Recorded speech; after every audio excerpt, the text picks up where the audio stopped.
We've got another question, and it's a really good one that dovetails right into this last discussion. And Jeffrey, by the way, thank you for calling.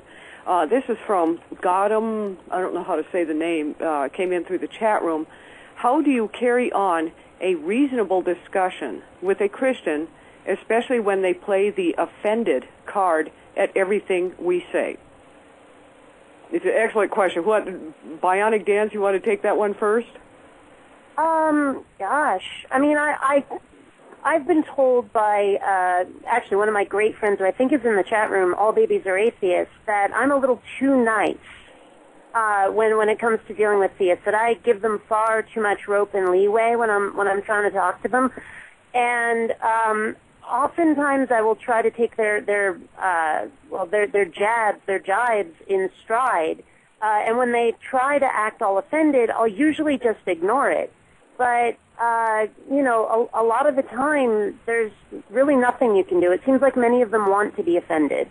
That it seems to be their single solitary defense mechanism. And you can either decide to get, like, really irreverent and just play it up and mess with them, or you can try to ignore it and see if you can get a real discussion out of them. But I've almost never encountered a situation where it wasn't a losing battle. So I guess ultimately my answer has to be, I don't know, just try it.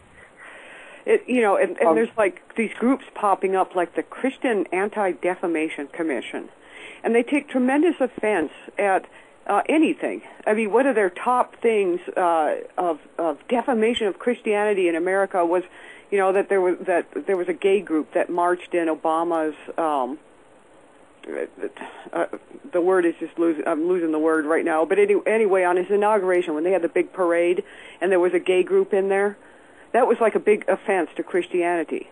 And you know, you cannot even reason with that type of thinking. It's just beyond reason. Anyone else?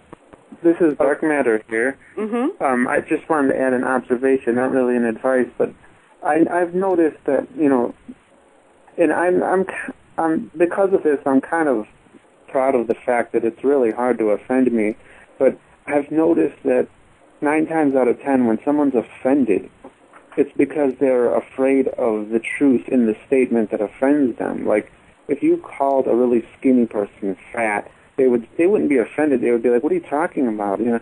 But if someone was kind of overweight and you called them fat, you know, they might get offended by that. You know, why they fear that truth. You know. And I've noticed that. You know, about some religious people. You know, they. Well, that's all. You know, it's just an observation I had. ZJ here. Can I just mention something for a moment? I'm not one of those people who's too nice. Definitely not. I don't know if people have noticed that, but no, really? Yeah. Well, when I'm in discussions with people like that and they happen to mention how offended they are, I just don't really care, because I make sure to tell them how offended you are has no bearing whatsoever on how correct you are. You don't get to be right just because you're angry. You know, and in discussions with people like that, what I try to do is pin them down on specific points that can be contested and worked out and proven right or wrong.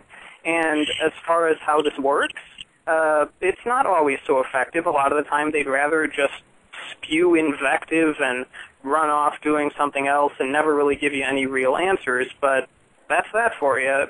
But that's how I try